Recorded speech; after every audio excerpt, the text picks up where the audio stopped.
नमस्कार दोस्तों। Donald Trump की टीम ने G7 कंट्रीज को बोला है कि भाई मोदी जी मेरी बात तो सुनते नहीं हैं। आप एक काम करो, आप 100% टैरिफ लगा दो भारत के ऊपर। पहले यूरोप को बोला, यूरोप ने मना कर दिया कि अगर हम भारत के ऊपर 100% टैरिफ लगाएंगे चाइना के ऊपर लगाना पड़ेगा और हमारे सप्लाई चेन्स टूट सकते हैं। हमारे पास माल कहाँ से आएगा? हम तो कुछ बनाते नहीं हैं सिवाय जहादियों को अपने कंट्री में लेके आने के लिए। अब ये इतना बड़ा डायनामिक्स हो गया है कि कई लोगों ने मुझे बोलना शुरू कर दिया, सुमित जी तुझ तो बोल रहे थे कि रुपया स्ट्रांग होगा, ये तो वीक होना शुरू हो गया। आप हेडलाइंस के ऊपर मत जाया कीजिए। ये रहा लेटेस्ट डॉलर का इंडेक्स। यस, वो भारत के रुपए के हिसाब से वो ऊपर जाता जा रहा है, लेकिन दुनिया में जो कॉन्फिडेंस है रुपए डॉलर के ऊपर वो कम होता जा रहा है। ये डॉलर का जो इंडेक्स है, इसको मैंने पहले भी एक वीडियो में एक्सप्लेन किया था कि किस तरह से डॉलर का इंडेक्स नीचे आना ये पहली बार हो रहा है कि वहाँ पर इंटरेस्ट रेट्स हाई हैं और इंडेक्स बिल्कुल नर्क से भी नीचे जाता जा रहा है। मुझे लगता है कि कहीं जो इनका स्टैच्यूट ऑफ लिबर्टी है वो कहीं चेंज ना हो जाए, वो कहीं ऐसा ना दिखाई देना शुरू कर जाए कुछ देर के बाद। चैंपियन ऑफ भीख कहीं डोनाल्ड ट्रंप की फोटो के बजाय यहाँ पर ये ना बन जाए। ये तो हाल रंग भी हरा होगा, आप समझ सकते हैं क्यों बोल रहा हूँ। अब जो ये सारा कुछ हो रहा है, जो यूनाइटेड स्टेट्स की जो गवर्नमेंट के लोग हैं उन्होंने लॉन्च किया एक प्रेशर टैक्टिक्स कि भाई आप भारत को टारगेट किया, उन्होंने नहीं हुआ, अब वो चाइना को पहले टारगेट कर रहे हैं और हमारे ऊपर टैरिफ की बात हो रही है, चाइना के ऊपर सैंक्शंस की बात हो रही है कि आप रशिया से तेल मत खरीदिए।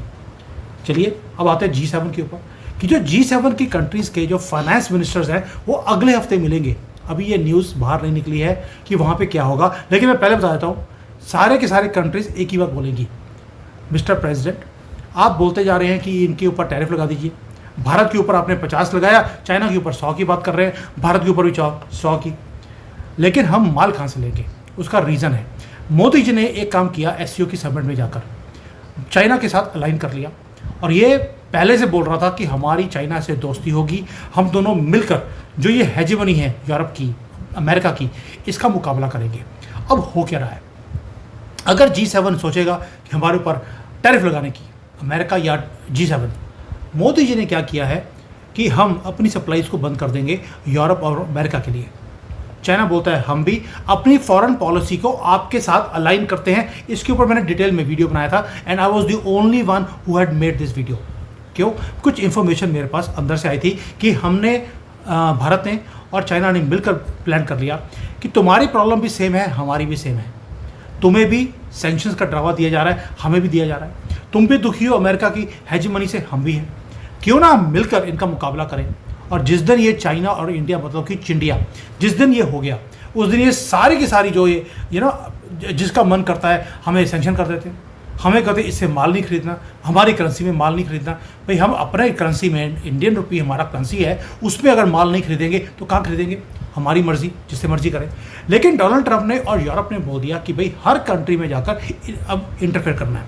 अब भारत के लिए प्राइस बहुत हाई है। पहली बार इन द हिस्ट्री भारत की जो सप्लाईज हैं रशिया से वो तेज़ हो गई हैं पहले के मुकाबले, और अब तो चाइना से ज़्यादा इंपोर्ट हमने क्रूड ऑयल हमने इंपोर्ट करना शुरू कर दिया है, यानी कि चाइना को भी पीछे छोड़ दिया। 2.13 बैरल्स हम एक दिन का खरीद रहे हैं, ये जून का आंकड़ा है। यानी कि अब यूरोप और अमेरिका, इनकी दिक्कत क्या है? दिक्कत रशिया के तेल की थी।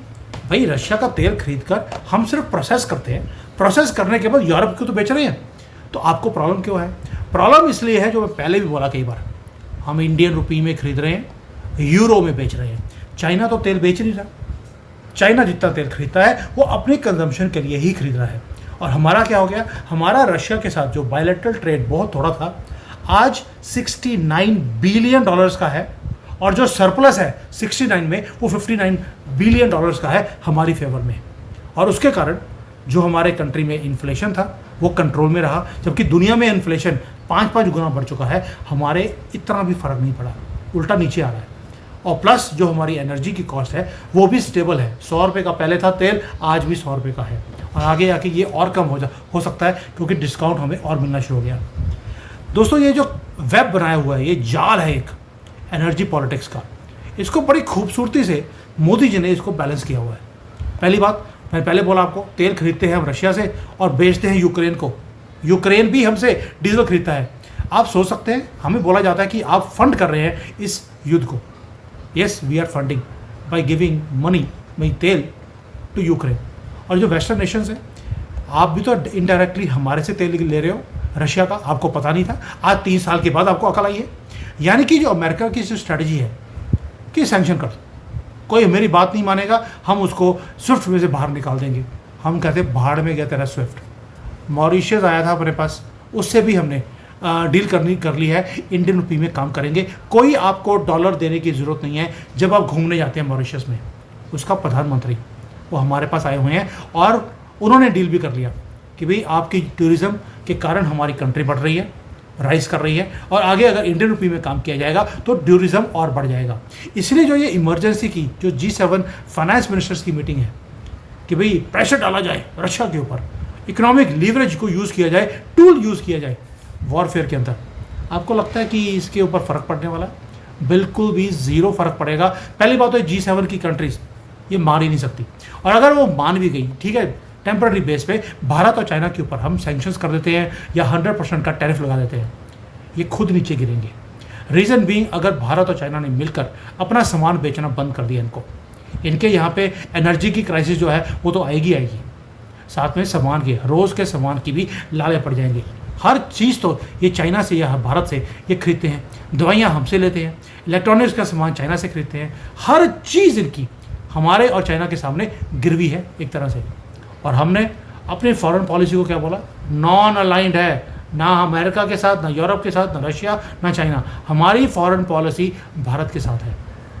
और जो ये एक टूल की तरह यूज़ किया जा रहा है थ्रेट टैरिफ्स को, भाई ट्रंप ने खुद बोला है कि भारत के ऊपर 50% टैरिफ लगाना कोई इजी बात नहीं है।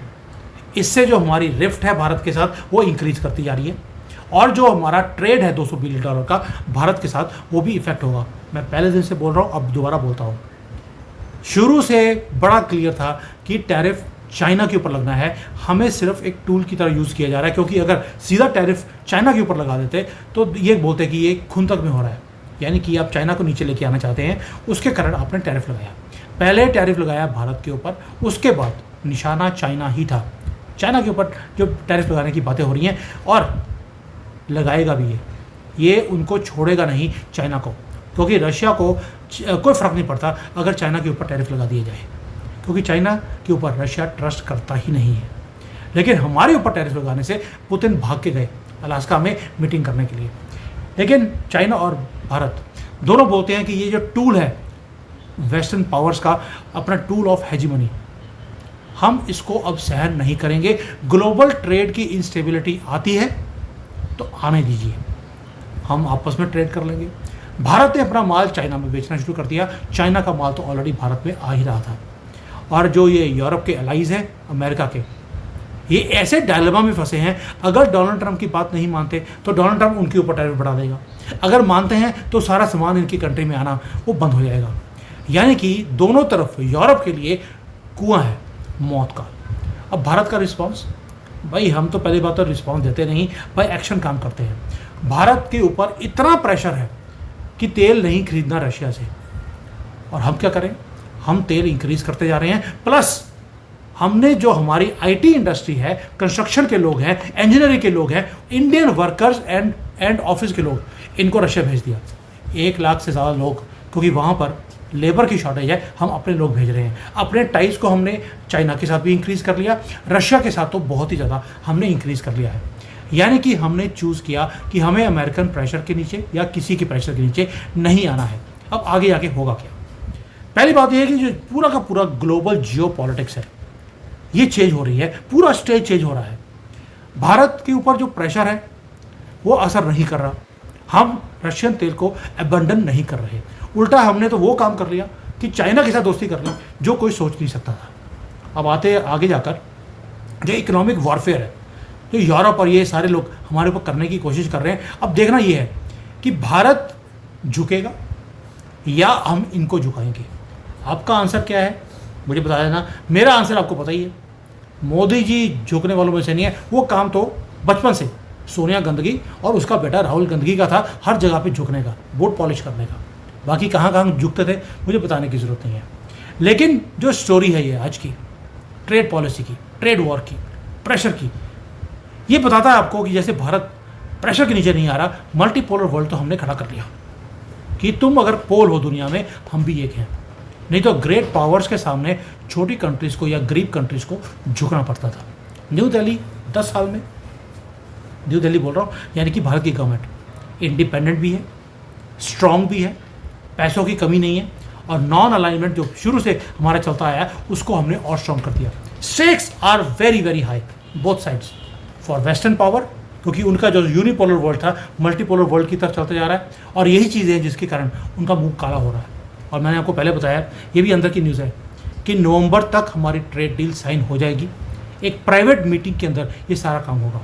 जो प्रेशर हमारे ऊपर है वो ख़त्म हो जाएगा, जहाँ पर मोदी जी भी विक्ट्री लैप लेंगे, डोनाल्ड ट्रंप भी लेगा, और सारी जगह जगह पे बल्ले बल्ले हो जाएगी। और इसके लिए मोदी जी ने जो कमाल किया है, चाइना, भारत, रशिया तीनों को जो इकट्ठा किया एससीओ में, उसके कारण ये जो घंटियाँ बज रही हैं खतरे की, ये इसलिए बज रही हैं।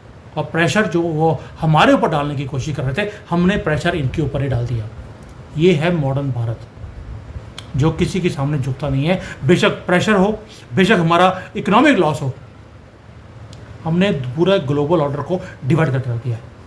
इसलिए बोल रहा हूँ, ये क्रूशल G7 फाइनेंस मिनिस्टर्स की जो मीटिंग आएगी, कोई इसको कवर नहीं करेगा, मैं कवर भी करूँगा और आपके साथ दोबारा से इसके ऊपर डिटेल में एनालिसिस भी करेंगे। Please keep watching, keep a track of this things. और जब आप सारे कड़ियों को जोड़ते हैं तो आपको समझ आएगा कि जो heart of global geopolitic tension है, उसके बीच में भारत बैठा है।